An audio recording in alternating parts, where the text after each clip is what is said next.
Hello बच्चों, पिछले class में हम लोगों ने एसिड बेसिस एंड सॉल्ट का रिवीजन शुरू किया था। आज हमारा सेकंड क्लास है एसिड बेस एंड सॉल्ट का। पिछले क्लास में हम लोगों ने एसिड के बारे में पढ़ा था।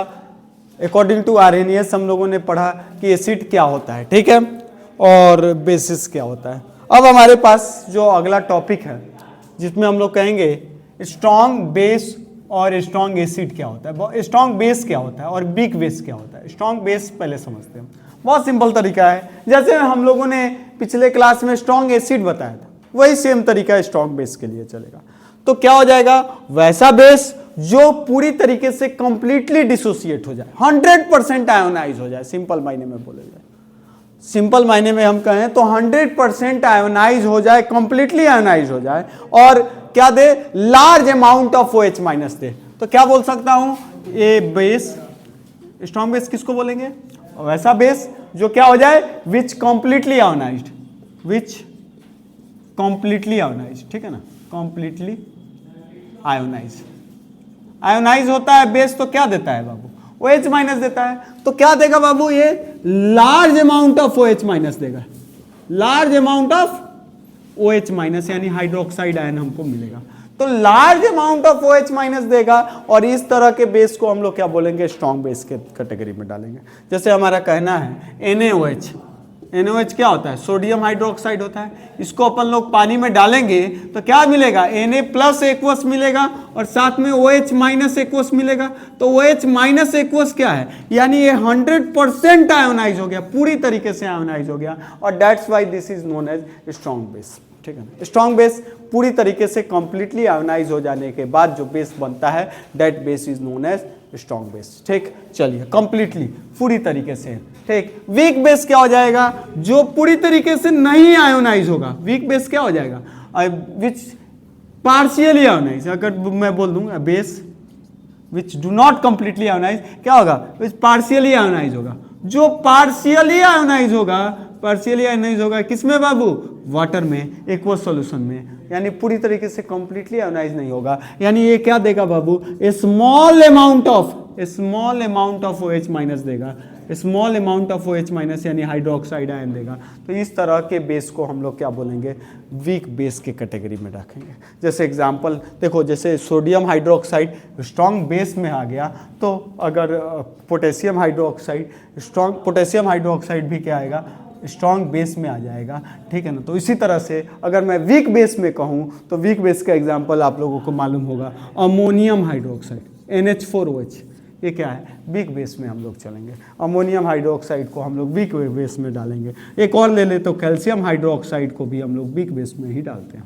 तो ये चीज़ आपको ध्यान रखना है। तो स्ट्रॉन्ग बेस और वीक बेस हम लोगों ने कंप्लीट कर लिया, ठीक है ना। इसी तरह से हम लोगों ने स्ट्रॉन्ग एसिड और वीक एसिड हम लोगों ने लिखा था, ठीक है ना। तो ये आप लोग देख लीजिए, इसको आप लोग ले लीजिए, और मैं थोड़ा सा हट जाता हूँ, आप स्क्रीनशॉट ले सकते हैं। आगे मैं पढ़ता हूँ, ठीक है ना। क्या अब हम लोगों को पढ़ना है आगे के टॉपिक पे सेम तरीके से। चलिए, नेक्स्ट हम लोगों का टॉपिक आ जाएगा। आज का टॉपिक क्या है, टॉपिक है हमारा एसिड्स में हम लोग इंडिकेटर पढ़ रहे थे, ठीक है ना। तो चलिए, इंडिकेटर के बारे में पिछले क्लास में हल्का फुल्का मैंने आपको बताया था। तो इंडिकेटर में सबसे पहला जो इंडिकेटर है, नेचुरल इंडिकेटर, इसके ऊपर हम लोग बात करेंगे। नेचुरल इंडिकेटर में सबसे पहला आपका है लिटमस पेपर। देखिए, लिटमस पेपर की बात करो, ध्यान से समझते चलिएगा, समझिएगा, समझना ज़्यादा इंपॉर्टेंट है आप लोगों के लिए। लिटमस पेपर, लिटमस पेपर आपको पहली बात आती है कि एक्सट्रैक्ट कहाँ से होता है लिटमस पेपर, इसके ऊपर बात करा जाए तो लिटमस पेपर एक्सट्रैक्टेड होता है, आप मालूम है क्या कहाँ से एक्सट्रैक्ट होता है, कोई बताएगा, लीचेन नाम है, लीचेन से आता है, ठीक, उसको बनाया जाता है, ठीक, और लीचेन से आता है। अब इसके बारे में हम लोग बात करें लिटमस पेपर में, तो दो तरह के लिटमस पेपर की बात करें तो देखो, जैसे हम बात करते हैं एसिड में, एसिड अगर हम सॉल्यूशन में डालते हैं तो क्या होता है, ये क्या करता है, टर्न्स ब्लू लिटमस को रेड में कन्वर्ट कर देता है। एसिड जो होता है वो लिटमस किसको, ब्लू लिटमस को रेड में कन्वर्ट कर देता है। उसी तरह से बेसिस क्या करता है, बेसिस में बात किया जाए तो देखना, ब्लू रेड को ब्लू में कन्वर्ट कर देगा, रेड लिटमस को किस में कन्वर्ट कर देगा, रेड लिटमस टू ब्लू में कन्वर्ट हो जाएगा। तो बेसिस रेड लिटमस को ब्लू में कन्वर्ट कर देता है, एसिड किसको कन्वर्ट कर देता है, ब्लू लिटमस को रेड में कन्वर्ट कर देता है। तो ये लिटमस पेपर पे, तो ये कहाँ से आता है, ये आता है प्लांट लाइचेन या लीचेन जो बोल दीजिए, उस प्लांट से आता है। ठीक, नेक्स्ट हमारा इंडिकेटर है जिसका नाम है टर्मरिक, हल्दी पाउडर, हल्दी जो भी बोल दो, टर्मरिक। जो टर्मरिक है उसका कलर की बात करते हैं। ठीक, टर्मरिक जो है आपको एसिड में तो रिमेन्स येलो, एसिड की बात करें तो एसिड में क्या होता है, वो वही कलर का रहता है, येलो ही रहता है, रिमेन्स येलो, सेम कलर रहेगा। लेकिन जब बेस में चले जाते हैं तो बेस में यानी रेडिश ब्राउन कलर का हो जाता है, रेडिश ब्राउन कलर का हो जाता है। आपने देखा होगा गलती से हल्दी आपका सब्जी वगैरह या दाल वगैरह पड़ जाता है वाइट शर्ट पे, ठीक है ना, तो कभी उसको साबुन से रगड़ते हैं तो थोड़ा सा रेडिश ब्राउन कलर का हो जाता है। यानी वो साबुन क्या है, सोप क्या है, आपका एक तरह का बेस है, और बेस से वो क्या हो जाता है, बेस में वो किस कलर का हो जाएगा, रेडिश ब्राउन कलर का हो जाएगा। तो टर्मरिक एसिड में येलोई कलर का रहेगा, बेस में आपका रेडिश ब्राउन हो जाएगा। ठीक, नेक्स्ट हमारा आ जाता है आपको रेड कैबेज की बात कर लेते हैं। तो रेड कैबेज की बात हो जाए तो रेड कैबेज एसिड में किस कलर का होता है, आप लोग भी बता सकते हो। ये रेड कैबेज एसिड में तो किस कलर का होता है, रेड ही रहता है ना। तो रेड कैबेज एसिड में रिमेन्स रेड, ठीक है ना, लेकिन बेस में ये क्या हो जाता है, ये कलर कन्वर्ट होके किस में कन्वर्ट हो जाता है, ग्रीन में हो जाता है। तो ये आपको हल्का फुल्का याद रखना है। देखो ये चीज़ें आती है, क्वेश्चन इसमें क्वेश्चन बन के आता है, ठीक है। तो ये चीज़ आपको मालूम होना चाहिए, ठीक है। इसके अलावा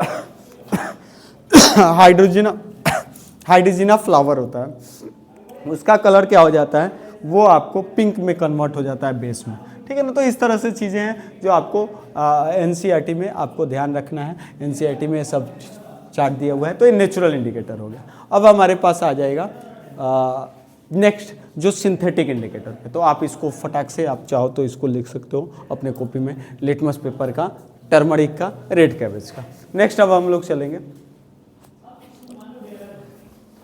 ध्यान से सुनिएगा। अगला अपना हमारा इंडिकेटर जो है वो कौन सा इंडिकेटर हो जाएगा, सिंथेटिक इंडिकेटर। और सिंथेटिक में हम क्या बताए थे आप लोगों को, सिंथेटिक इंडिकेटर में आपको याद होगा, आई थिंक सिंथेटिक में दो मैंने आप लोगों को बताया था। कौन कौन, फटाफट आप लोग बता सकते हैं। सिंथेटिक इंडिकेटर में ध्यान दीजिएगा, सिंथेटिक इंडिकेटर, सबसे पहला सिंथेटिक इंडिकेटर है कौन सा, फिनोल्फ्थलीन, और एक है फिनोल्फ्थलीन। इसकी बात करते हैं। फिनोल्फ्थलीन की बात की जाए तो फिनोल्फ्थलीन क्या होता है, इसमें आप आ जाओ। ये क्या हो जाता है, एसिड में इसका कलर होता है, एसिड की बात करें, एसिड का में इसका कलर होता है कलरलेस में रहता है, कलरलेस रहता है। और बेस में इसका कलर क्या हो जाता है, बताएंगे आप लोग। बेस में किस कलर का हो जाता है, ये आपको पिंक कलर का होता है। बेस में किस कलर का होता है, पिंक कलर। तो आपको याद रखना है, बेस में किस कलर का हो जाएगा, फिनोल्फ्थलीन, पिंक कलर का हो जाएगा। दूसरा हमारा है मिथाइल ऑरेंज, ये भी सिंथेटिक इंडिकेटर है, मिथाइल ऑरेंज, ठीक है ना। मिथाइल ऑरेंज की बात करा जाए तो मिथाइल ऑरेंज किस कलर का होता है बाबू, रेड कलर का होता है एसिड में रेड कलर का, और बेस में येलो कलर का होता है। तो आपको ये भी आपको मालूम रहना चाहिए। तो ये आपका कौन सा हो गया, सिंथेटिक इंडिकेटर। अब अपना अगला इंडिकेटर है ओलिफैक्टरी इंडिकेटर। ओलिफैक्टरी इंडिकेटर किस पे बात करता है, ऑडूर पे काम करता है। ये किसके ऊपर काम करता है, ऑडूर, यानी गंध के ऊपर काम होता है, सुगंध गंध जो बोल दीजिए। तो ये जो ऑडूर पे काम करता है, इसमें एक इंडिकेटर है। देखो जो भी ओलिफैक्टरी इंडिकेटर है, जैसे आपका ओनियन है तो ओनियन में स्मेल आता है, ठीक है ना, तो आपको मालूम होगा स्मेल रहता है। तो जनरली जो ओलिफैक्टरी इंडिकेटर होता है उसका स्मेल जो होता है एसिड में आता है या एसिड में चला जाता है, ये कौन बताएगा, एसिड में चला जाता है आई थिंक, ठीक है ना। एक सेकेंड, एसिड में मैं फिर से बता देता हूँ, एक मिनट, जस्ट वेट। ओनियन है, ओनियन में गंध आता है, अगर उसको मैं काट दूं तो गंध आता रहता है। तो एसिड में उसका गंध ऐसे का जैसे ही रहेगा। एसिड में जो उसका ऑर्डर होगा रिमेन्स क्या बोल सकते हैं कि रिटेन द ऑर्डर, रिटेन ज़्यादा अच्छा लग रहा है, मतलब ऑर्डर यानी गंध उसका रहेगा, रिटेन द ऑर्डर किसमें बाबू, एसिड में, ये याद रखना। और बेस में क्या हो जाता है, इसका ऑर्डर डिस्ट्रॉय हो जाता है, डिस्ट्रॉय द ऑर्डर यानी गंध खत्म हो जाएगा उसका, ठीक। तो ये चीज़ें आपको ध्यान रख सकते हो। तो दैट इज ओलिफैक्टरी, यानी जो आपको गंध के ऊपर काम करे, दैट इज ओलिफैक्टरी इंडिकेटर, ठीक है ना। यानी डिफरेंट ऑडूर हो जाए, गंध जो हो वो एसिड में अलग और बेस वाले मीडियम में अलग हो जाए। इसी तरह से एक वनीला भी होता है, उसका भी ऑडूर क्या रहेगा इसमें एसिड में, और बेस में उसका ऑडूर क्या हो जाएगा, खत्म हो जाएगा, ठीक है ना। सेम इसी तरह से क्लोव ऑयल यानी लौंग के तेल में ऐसे ही होता है। तो ये हम लोगों ने पढ़ा क्या, ओलिफैक्टरी इंडिकेटर। तो ओलिफैक्टरी इंडिकेटर के बाद अब हमारे पास जो आता है इंडिकेटर के जो पीएच स्केल, ठीक है ना। तो 1 मिनट हम लोग अब पीएच स्केल पे आते हैं, ठीक है।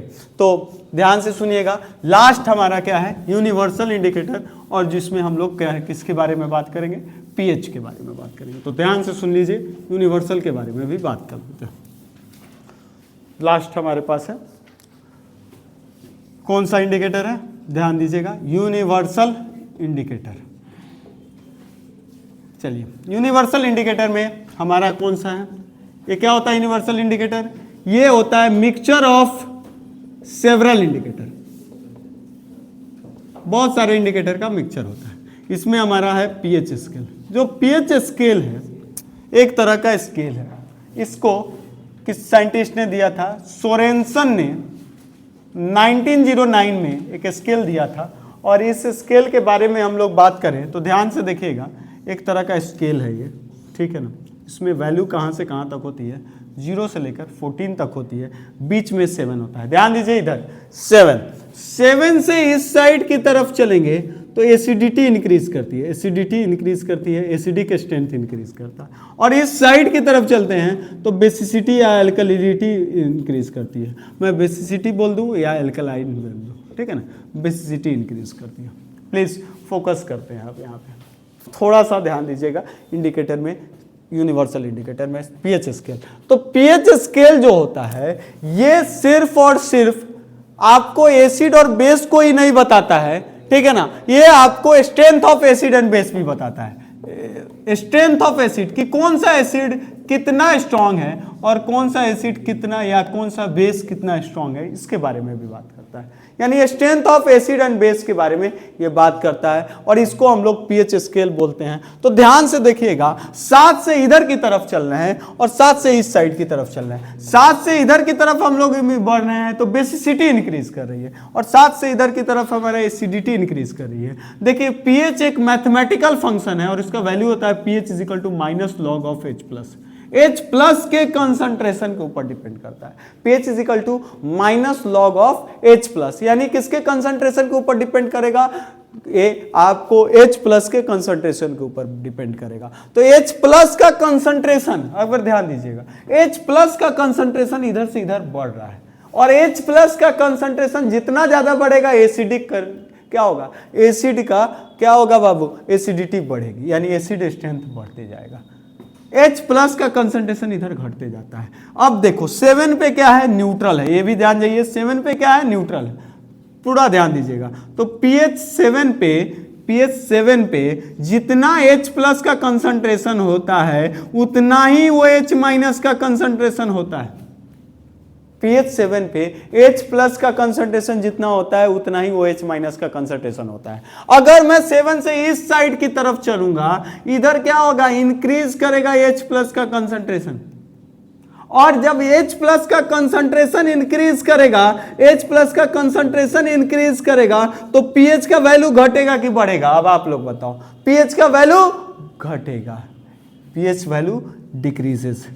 H प्लस का कंसंट्रेशन देखिए minus log of H plus है, जितना H प्लस का कंसंट्रेशन बढ़ेगा pH का वैल्यू घटेगा, और pH अगर मान लीजिए 0 के आसपास है तो ये कह सकते हैं कि भैया वेरी स्ट्रॉन्ग एसिड है। जितना H प्लस का कंसंट्रेशन ज्यादा है pH का वैल्यू उतना कम है, pH 0 के आसपास है, तो यानी एट 25 डिग्री ये कितना होता है, 25 डिग्री सेल्सियस पे इसका वैल्यू 0 से लेकर 14 तक होता है।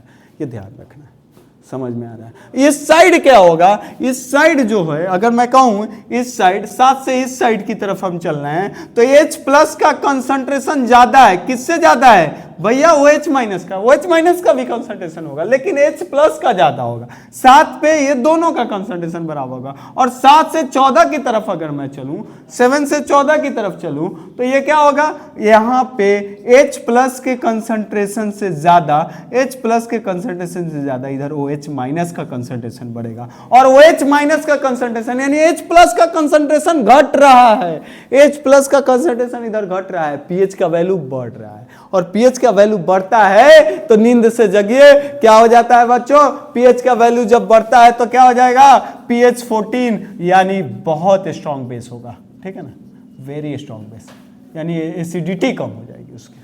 तो ये चीज आपको ध्यान रखना है, एकदम सिंपल सा चीज है, pH is equal to minus log of H plus, ठीक, ये आप ध्यान रख सकते हो। आगे की तरफ हम लोग बढ़ते हैं तो ये आपका हो गया pH स्केल के बारे में, सोरेंसन ने दिया था 0 से लेकर 14 तक होता है।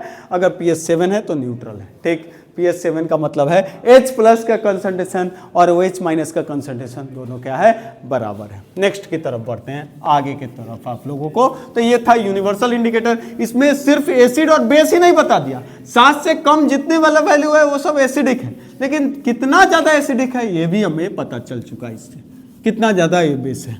और ये हम लोग जानते हैं जो बेस वाटर में डिजोल्व हो जाता है उसको हम लोग नाम देते हैं alkali. A base which dissolve in water is known as alkali. A base which is dissolve in water, जैसे NaOH, KOH, ये सब आपका क्या है, ये आपका बेस है, एल्कली है, ठीक है ना। तो ये चीज आपको मालूम चल गया। अब आप हमारा आ जाएगा प्रॉपर्टीज ऑफ एसिड। ध्यान दीजिएगा, एसिड्स की प्रॉपर्टीज पर टॉपिक पे हम लोग करते हैं। क्या है properties of acid, properties of acids. तो सबसे पहला प्रॉपर्टीज में हम लोग पढ़ेंगे जनरल प्रॉपर्टीज। फिजिकल प्रॉपर्टीज की बात करें तो जनरल प्रॉपर्टीज ऑफ एसिड में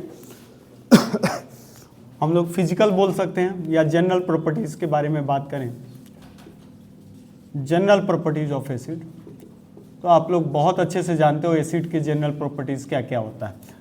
फर्स्ट नंबर पे बात करें जाए तो लगभग सारे एसिड, कुछ छोड़ दिया जाए तो लगभग कुछ एसिड को छोड़ के मैक्सिमम एसिड्स क्या होते हैं, सॉर टू टेस्ट होता है। यानी जनरली क्या होता है ये बच्चों, सॉर टू टेस्ट होता है, खट्टा होता है। पहला ये तो कैरेक्टर आप लोग जान चुके हैं, ठीक है ना। दूसरा बात करें, ये क्या कर सकता है बच्चों, आप लोग अब बोल सकते हो टर्न ब्लू लिटमस को किस में कन्वर्ट कर देगा, ब्लू लिटमस टू रेड, ठीक है ना, ब्लू लिटमस टू रेड, कौन, एसिड कर देगा। और बेस क्या कर देगा, रेड लिटमस टू ब्लू, याद रहेगा ना बच्चा लोग। तीसरा, ये जो होता है ये बच्चों कोरोसिव इन नेचर होता है। कोरोसिव समझते हो, corrosive in nature, corrosive in nature मतलब जहां भी गिरेगा उस जगह को जला देगा भैया, कोरोसिव इन नेचर होता है, ठीक है ना। बर्निंग सेंसेशन आप मतलब बोलो, अगर इसको बोल सकते हैं बर्निंग सेंसेशन प्रोड्यूस करता है भैया, ठीक है ना, बर्निंग सेंसेशन टाइप का आता है इससे। अगर मैं बोलूं दूसरी चीज के बारे में, बर्निंग सेंसेशन किस पे आएगा, स्किन वगैरह पे बर्निंग सेंसेशन आएगा, ठीक। उसके बाद आपको बता दूं कि ये क्या होता है, ये एसिड जो होता है metal structure and stone work को भी अटैक करता है,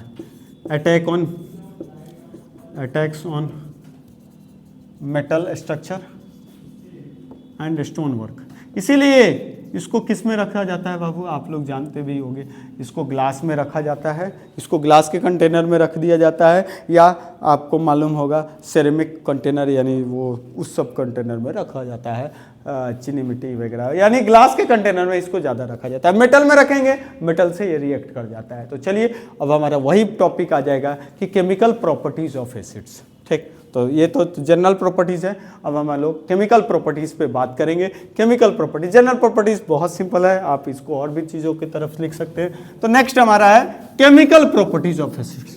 तो केमिकल प्रॉपर्टीज में क्या क्या हम लोग बात करने वाले, एकदम बच्चों की तरफ चलना है, क्या हम लोगों को बात करना है,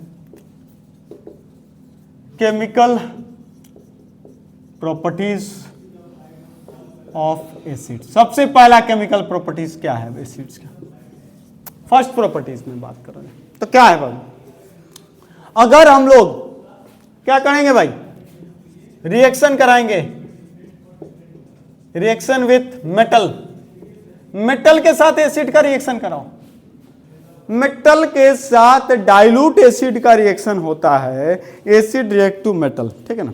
तो देखो ध्यान से, मेटल हो गया, और वो भी कौन सा मेटल, जो रिएक्टिविटी सीरीज में हाइड्रोजन से ऊपर हैं, जो रिएक्टिविटी सीरीज में हाइड्रोजन से ऊपर वाले मेटल है, उसका रिएक्शन हम लोग किससे कराते हैं बाबू, डाइल्यूट एसिड के साथ। और डाइल्यूट एसिड के साथ जब रिएक्ट कराते हैं तो ये क्या बना लेता है, वो मेटालिक सॉल्ट बनेगा। कैसा सॉल्ट बनेगा, मेटालिक सॉल्ट, और साथ में क्या मिलेगा हम लोगों को, हाइड्रोजन गैस मिलेगा। चलिए देखते हैं कैसे, एकदम ध्यान से देखिएगा, बहुत सिंपल तरीका है। जैसे कोई मेटल हम लोग ले लेते हैं, जैसे हम लोग ले लेते हैं हम लोग मैग्नीशियम भी, और मैग्नीशियम को किस एसिड, चलो HCl ले लेते हैं, डाइल्यूट HCl, कौन सा HCl, डाइल्यूट HCl ले लिया, मैग्नीशियम है हमारे पास और डाइल्यूट HCl है। मैग्नीशियम रिएक्टिविटी सीरीज में हाइड्रोजन से ऊपर है, ये क्या करेगा, हाइड्रोजन को डिस्प्लेस कर देगा और क्या बना लेगा बच्चों, मैग्नीशियम क्लोराइड बना लेगा। मैग्नीशियम क्लोराइड एक तरह का सॉल्ट हो गया और साथ में हाइड्रोजन गैस मिल जाएगा हमें, ठीक है ना। तो ये बन गया, चलिए मैग्नीशियम में एलिमेंट रख दिया, मैंने एसिड चेंज कर दिया, H2SO4 ले लिया, H2SO4 डाइल्यूट ले लिया, और हम लोग जब बना देंगे तो ये क्या बन जाएगा, MgSO4 बन जाएगा, एक्वस में सॉल्ट बन गया हमारा, प्लस हाइड्रोजन गैस मिल जाएगा। ठीक, चलिए अगला एसिड ले लेते हैं, कोई और, अल्युमिनियम ले लेते हैं। बच्चा लोग अल्युमिनियम को HCl डाइल्यूट के साथ डालते हैं, HCl डाइल्यूट डालते हैं, क्या बन जाएगा, AlCl3 बन जाएगा एक्वस, और साथ में क्या बन जाएगा, हाइड्रोजन गैस मिल जाएगा। आप लोग आसानी से बना सकते हो किसी भी एसिड को। जैसे आप लोग देख लो, जिंक ले लेते हैं और जिंक को H2SO4 ले लेते हैं, H2SO4 डाइल्यूटेड डाल देते हैं, डाइल्यूट, और ये क्या बन जाएगा, H2SO4 लिया है तो ZnSO4 equals plus hydrogen gas बन जाएगा। तो हम लोगों ने देखा एक सॉल्ट बना लिया और सॉल्ट के साथ साथ कौन सा गैस बना दिया, हाइड्रोजन गैस बना दिया। एकदम इजी तरीके से हमने हाइड्रोजन गैस बना लिया। तो ये चीज़ आपको समझ में आया, रिएक्शन और विथ मेटल, मेटल के साथ, वो भी कौन सा मेटल, जो मेटल किसके साथ हो, मेटल किसके साथ हो बच्चों, जो मेटल रिएक्टिविटी सीरीज में हाइड्रोजन से ऊपर हो, ठीक है ना। अब इसमें ध्यान रखना है, जो रिएक्टिविटी, अगर मैं सोडियम के साथ इसको रिएक्ट कराऊं, सोडियम के साथ रिएक्ट कराऊं, तो सोडियम बहुत तेजी से रिएक्ट करेगा, रिएक्टिविटी सीरीज में जो ऊपर रहेगा वो बहुत तेजी से रिएक्ट करेगा, ठीक है ना। और वो रिएक्ट करेगा और ये क्या बना लेगा, NaCl प्लस हाइड्रोजन गैस, ठीक है ना, NaCl प्लस हाइड्रोजन गैस बन जाएगा। तो रिएक्टिविटी सीरीज में जो आपको ध्यान से देखने की जरूरत है, जो हाई रिएक्टिव है वो क्या होगा, फास्ट रिएक्ट करेगा। जैसे सोडियम बहुत तेजी से रिएक्ट करेगा, सोडियम के बाद मैग्नीशियम रिएक्ट करेगा, फिर आपको तब जाके एल्युमिनियम रिएक्ट करेगा, जिंक रिएक्ट करेगा। यानी जो रिएक्टिविटी सीरीज में ऊपर होगा वो क्या होगा, वो फास्ट रिएक्ट करेगा। अगर मैं कॉपर को रिएक्ट कराऊं, आपको कॉपर को रिएक्ट कराता हूं, मान लो मैंने कॉपर को रिएक्ट कराया, ध्यान से देखिएगा, कॉपर को रिएक्ट कराऊंगा तो रिएक्ट नहीं करेगा, कॉपर को रिएक्ट कराऊंगा तो ये रिएक्ट नहीं करेगा। तो ये चीज़ आपको ध्यान रखना है, कॉपर डज नॉट रिएक्ट, ठीक है ना, क्योंकि वो रिएक्टिविटी सीरीज में नीचे है और दैट्स वाई वो रिएक्ट नहीं करेगा। बाकी हम लोग अगले क्लास में फिर से हम लोग देखेंगे, ठीक है ना। तो मिलते हैं अगले क्लास में, तब तक के लिए बाय बाय। लाइक करना नहीं भूलिए, सब्सक्राइब जरूर कीजिए हमारे चैनल को, और हम फिर अगले वीडियो में आपको ये चैप्टर को कंप्लीट करेंगे। थैंक यू, मिलते हैं अगले क्लास में। Thank you very much.